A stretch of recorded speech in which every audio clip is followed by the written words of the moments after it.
Hello everyone, welcome back to my channel ঘরদোর। আমি সুরভি। আজকে আপনাদের সকলকার জন্য আবারও নিয়ে এসেছি একটা নতুন ব্লগ।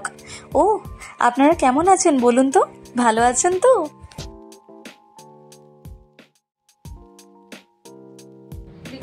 আপনাদেরকে বলেছিলাম না, এক এক করে মুঠোর জিনিসগুলো সব বাজার থেকে নিয়ে এসেছি বাড়িতে গিয়ে বসে বানাবো বলে। এটা কি জানেন তো, আমার মনের একটা শান্তি। ওই বাজারের বানানো মুঠোতে কি থাকবে কি না থাকবে ঠিক বলতে তো পারবো না, তাই সব জিনিসগুলো যা যা আমাদের নিয়মের আছে তো সব আমি কিনে নিয়ে এসে পড়েছি। আর এখন বসে বসে সব বানাচ্ছি। এই যে দেখুন, আপনাদেরকে দেখালাম নারকেল গাছের ফুল, একটা মুঠো বেঁধে ফেলেছি, আরেকটার কাজ চলছে এখন। দেখুন গোলাপটা কি সুন্দর না দেখতে। গতকাল যার থেকে ওই মুঠো বাঁধার জিনিসগুলো নিয়ে এসেছিলাম, ওনার কাছে দেখলাম বেশ কয়েকটা গোলাপও ছিল। তো আমার শাশুড়ি মা আমাকে বলে দিয়েছিলেন ফোন করে যে আমাদের লাল ফুল দিতে হবে মুঠো বাঁধার সময়। তো ভাবলাম এই গোলাপটা ওটার মধ্যেই রেখে নিই। দেখুন এই মুঠোটা, আর ওই গাঁদা ফুলগুলো একটা স্টিকের মধ্যে গেঁথে ওটার মধ্যে ঢুকিয়ে দিয়েছি। আমার তো বেশ ভালো লাগছে। আপনারা জানাবেন কিন্তু কেমন হলো মুঠোটা। জানেন তো, এসব কাজ করার সময় কিন্তু আমি ভীষণ সিরিয়াস হয়ে থাকি। জানেন আপনারা, আমার বাবা সবসময় বলেন যে আমি নাকি আমার ঠাকুমার মতো হয়েছি, ওনার সব গুণগুলো আমার মধ্যে আছে। তবে আমি বলবো কি, ওনার এই সুন্দর গুণগুলোর মধ্যে কিছুটাও যদি আমি পেয়ে থাকি সেটাই আমার সৌভাগ্য। আমার ঠাকুমা ছিলেন ভীষণ গুণী মানুষ। ষষ্ঠীর মুঠো বাঁধাই বলুন আর পিঠে পুলি বানানোই বলুন, সব কিছুতে পারদর্শী। এই তো চান করে চলে এসেছি। এবার আমার প্রথম কাজ হচ্ছে আমার আরেক ছেলেকে সাজানো। ও, আপনাদেরকে বলিনি নাকি, বেদের কিন্তু আরেকটা ভাই রয়েছে, সে হচ্ছে আমার গোপু সোনা। এই দেখুন, ষষ্ঠীর জিনিসপত্র সব সাজানো হয়ে গেছে অলমোস্ট। এখন পুজোটা করে নিই। পুজো হয়ে গেছে, আমার গোপু সোনাকে সুন্দর করে সাজিয়ে দিয়েছি। আজকে ষষ্ঠী বলে কথা, ওকেও তো সাজতে হবে, তাই না? শুধু বেদকে সাজালে কি হবে? তাহলে ওনার মুখটা ফুলে যাবে না?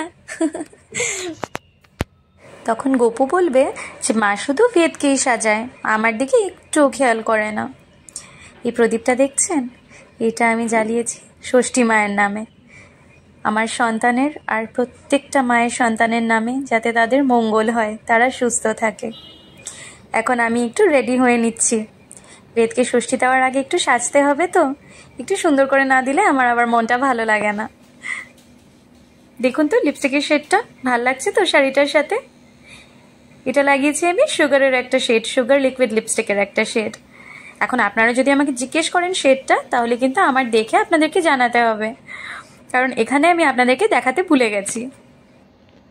আপনাদেরকে অন্য কোনো একদিন নিশ্চয়ই দেখাবো আমার লিপস্টিকের শেডটা, মানে বটলটা, তাহলে আপনারা বুঝতে পারবেন। একটু ওয়েট করে যান, আপনাদেরকে আমার পুরো শাড়িটা দেখাচ্ছি। এই দেখুন শাড়িটা, কি সুন্দর না কম্বিনেশনটা। এটা বেদ হওয়ার সময় যখন আমার শ্বশুরবাড়ি থেকে আমাকে সাথ দেওয়া হয়েছিল, তখন রানার পিসতুতো বোন, মানে আমার খুবই আদরের এক ননদ, আমাকে গিফট করেছিল। সত্যি শাড়িটা অসাধারণ, তাই না? চলুন এবার তাড়াতাড়ি আমার বেদ সোনাকে ষষ্ঠী নিতে বসিয়ে দিই। এই তো বসে পড়েছে। জানেন, গতবার বেদ আরও অনেকটা ছোট ছিল তো, কিন্তু কি সুন্দর করে বসে ষষ্ঠী নিয়েছিল আমার থেকে। মনটা যা আনন্দে ভরে উঠেছিল কি বলবো আপনাদেরকে। তবে এবার একটু দুষ্টু হয়েছে, তবে এসব জিনিস করতে খুব ভালোবাসে ও। চলো ষষ্ঠীটা দিয়ে নিই। দেখবেন গায়ে জল পড়লে কি আনন্দ পায় ও। বেদ না ভাবছে যে মা আজকে নিশ্চয়ই একটু অন্যরকমভাবে চান করাতে বসেছে ওকে। নিজের আদে আদে ভাষায় অনেক প্রশ্নই করে ফেলছে আমাকে, তবে উত্তরটা না দিয়ে আমি ঠিক করলাম যে আগে ষষ্ঠীটা দিয়ে নিই।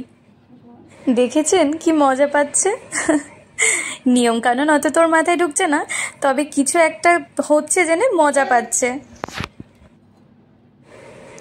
আমার শাশুড়ি মা বলেন বেদ নাকি একদম রানার মতো। রানাও ছোটবেলায় ঠিক ওর মতো নাকি জল দিয়ে খেলতে খুব ভালোবাসতো। আর জানেন, সত্যিই তাই, বেদও জল দিয়ে খেলতে এত ভালোবাসে, তাই হয়তো ষষ্ঠী ব্যাপারটা বেশ এনজয় করছে। দাঁড়ান, ছেলেটাকে একটু আশীর্বাদ করে নিই এবার।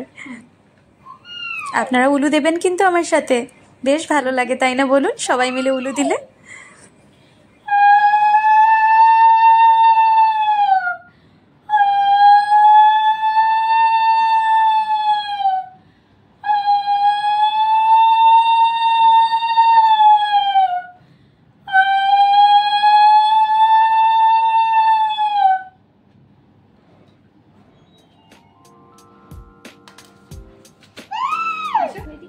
দেখেছেন আমার দুষ্টুটাকে?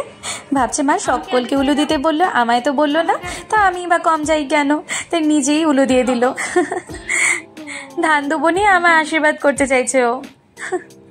সত্যি আজকে খুব আনন্দ হচ্ছে জানেন। আজকের দিনটার জন্যই হয়তো প্রার্থনা করেছিলাম ঠাকুরের কাছে। আমার এই ছোট্ট সোনাটা আমাকে এই সৌভাগ্য করে দিল যে আজকের দিনটা এত সুন্দর করে পালন করতে পারি আমি। জানেন, আজকে প্রথমবার বেদ নিজের হাতে ওর গিফটগুলো তুলে নিল। কিনতে গেছিলাম একটা ড্রেস, তবে অনেকগুলো পছন্দ হয়ে গেল।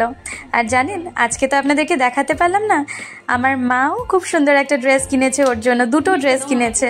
আর বেদের ঠামিও নগাতে নাকি ড্রেস কিনে রেখেছে ওর জন্য, নগা গেলে নিশ্চয়ই ওকে দেবে। আজকের ব্লগটা তাহলে এখানেই শেষ করছি। ব্লগটা ভালো লেগে থাকলে একটা ছোট্ট করে লাইক করে দেবেন, আর শেয়ার আর সাবস্ক্রাইব করতে ভুললে কিন্তু আবারও বলছি একদম মানবো না। আজকে চলি তাহলে, সকলে খুব ভালো থাকবেন, টাটা।